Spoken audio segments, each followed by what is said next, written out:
திருவண்ணாமலையில் நடைபெற்ற தமிழ்நாடு உழவர் பேரியக்க மாநில மாநாட்டை தொடர்ந்து 10 அம்ச கோரிக்கைகளை வலியுறுத்தி சென்னை போர் நினைவு சின்னம் அருகே விவசாயிகளின் முற்றுகை போராட்டம் நடைபெறும் என்று பாட்டாளி மக்கள் கட்சியின் நிறுவன தலைவர் ராமதாஸ் தெரிவித்துள்ளார். தமிழ்நாடு உழவர் பேரியக்கத்தின் மாநில மாநாடு நேற்று மாலை திருவண்ணாமலையில் நடைபெற்றது.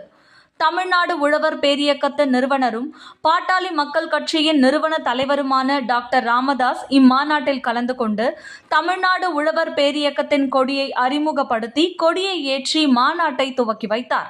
அப்போது பேசிய அவர், தமிழக விவசாயிகள் 10 பிரச்சனைகளை சந்தித்து வருகிறார்கள். உழவர்கள் விளைவிக்கும் விளைபொருட்களுக்கு உரிய விலை கிடைக்கவில்லை. உழவர்களின் விளைபொருட்களை அரசு கொள்முதல் செய்வதில்லை.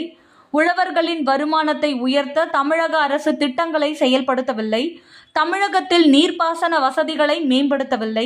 வேளாண்மையில் நவீன தொழில்நுட்பங்களை செயல்படுத்தவில்லை.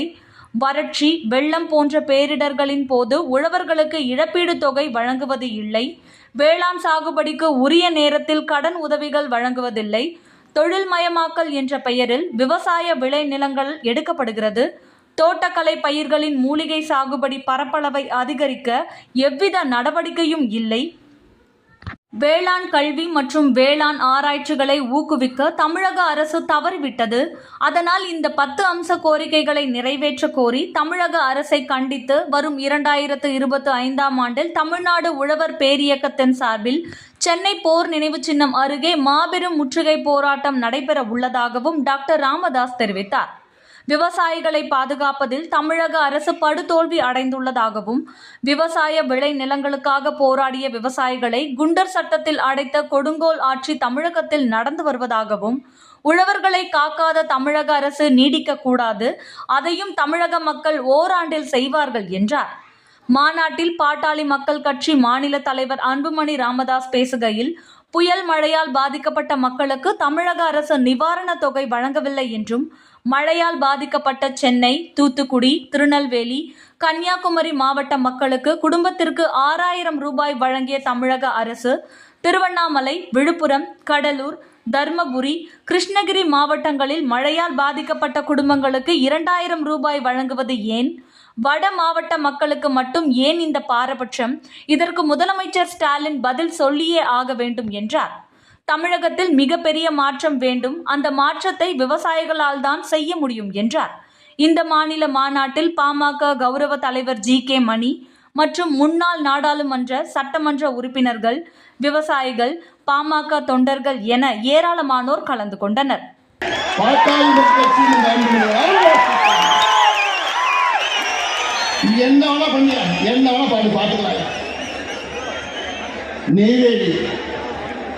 கடலூர் மாவட்டம் நெய்வேலி 50,000 ஏக்கரை அழித்த என்எல்சி இன்னும் 50,000 ஏக்கர் அழிக்க துடித்துக் கொண்டிருக்கின்றார்கள். அவர்களுக்கு முழு ஆதரவு கொடுக்கிறது முதலமைச்சர் ஸ்டாலின் அவர்களுடைய அரசு. வெட்கக்கேடு.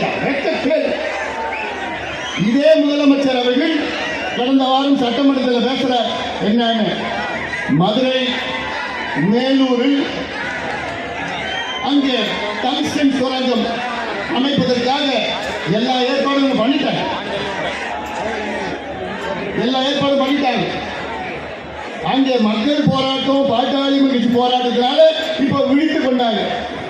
ஐயோ மாட்டிக்கிட்டோம், 10 மாதம் அமைதியாக இருந்துட்டாங்க. அந்த டங்ஸ்டன் சுரங்கம் யார் தொடங்கினான்னு திட்டமிட்டிருக்காங்க தெரியுமா? Thoothukudi Sterlite company, Vedanta company. அப்ப பாத்தீங்க, தூத்துக்குடி, ஸ்டெர்லைட், வேதாந்தா, திமுக. அந்த புள்ளி 4 புள்ளி இருக்கு. புரியுதா? அந்த 4 புள்ளியும் அதுக்காக இப்ப மாட்டிக்கிட்டு அப்புறம் டங்ஸ்டன் இல்ல, நாங்க தொடங்கல, மத்திய அரசு சொல்லியிருக்கிறாங்க.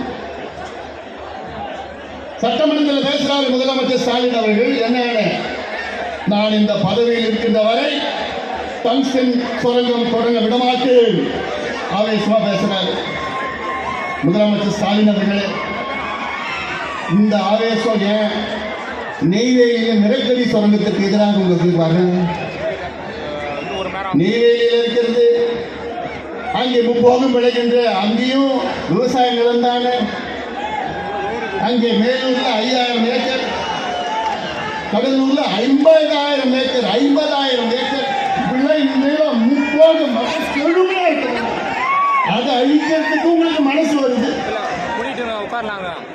அப்ப என்ன இரட்டை நிலைப்பாடு, என்ன பாகுபாடு உங்களுக்கு? கடலூர் மக்கள் என்ன பாவம் பண்ணிட்டாங்க? மதுரை மக்கள் என்ன? நிச்சயமா டங்ஸ்டன் சுரங்கம் வரக்கூடாது, வர விட மாட்டோம். நானும் அங்க போறேன். 26ஆம் தேதி நானும் அங்க போய் போராடுறேன். அதே போன்றுதான் இங்க கடலூர்லயும் அதே நிலை தானே. டங்ஸ்டன் சுரங்கம் வேண்டாம், நிலக்கரி சுரங்கம் வேணுமா? என்ன நிலைப்பாடு? ஏன்னா இது வட தமிழ்நாடு. இந்த மக்கள் அப்படிதான் எப்படியோ ஓட்டு போட்டுருவாங்க. அந்த மெதப்புல இருக்கிறாங்க. அது தெரிய போது அடுத்த தேர்தல் தெரியும். காத்துட்டு இருக்கிறாங்க. சாதாரண கோபம் கிடையாது, மிகுந்த கோபத்தில் இருக்கிறாங்க. நான் சொல்றேன்.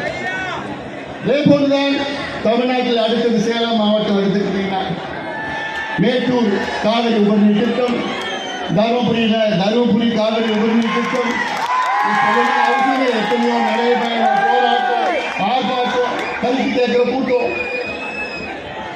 கடையெடுப்பு, 10 லட்சம் கையெழுத்து, என்னென்னமோ நடக்கும். கிருஷ்ணகிரி மாவட்டத்தில் பதேதரா திட்டம் இதை நிறைவேற்ற வேண்டும். அத்திக்கடவு அவிநாசி திட்டம் நிறைவேற்ற வேண்டும் என எத்தனையோ 3 முறை ஐயாவர்கள் அங்கே சென்று 3 முறை ஐயாவே போராடி இருக்கின்றார். நான் 3 முறை போயிருக்கிறேன். ஒவ்வொரு பகுதிக்கும் சென்று நொய்யல் ஆற்றை பாதுகாப்போம். இப்படி ஒவ்வொரு பகுதியும் காவிரி டெல்டா பகுதியை வேளாண் மண்டலமாக ஆக்க வேண்டும் என்று யோசனை சொன்னது யாரு? உங்களுடைய மருத்துவர் ஐயாவர்கள். இது நடைபெற்றிருக்கிறது. 5 ஆண்டு காலத்திலே இதை நாங்கள் சாதனைப்படுத்தினோம். 5 ஆண்டு காலம் 2015 முடிவு பண்ணோம். முதலாக நாங்கள் சொன்னோம். 2020 நடந்தது. இதுதான் பாட்டாளி முயற்சி. இதுதான் ஐயா நடத்தியது. அதிமுக கையெழுத்து போட்டிருக்கலாம். ஆனால் போராடி பெற்றது மருத்துவர் ஐயாவும் பாட்டாளி மக்கள் கட்சி.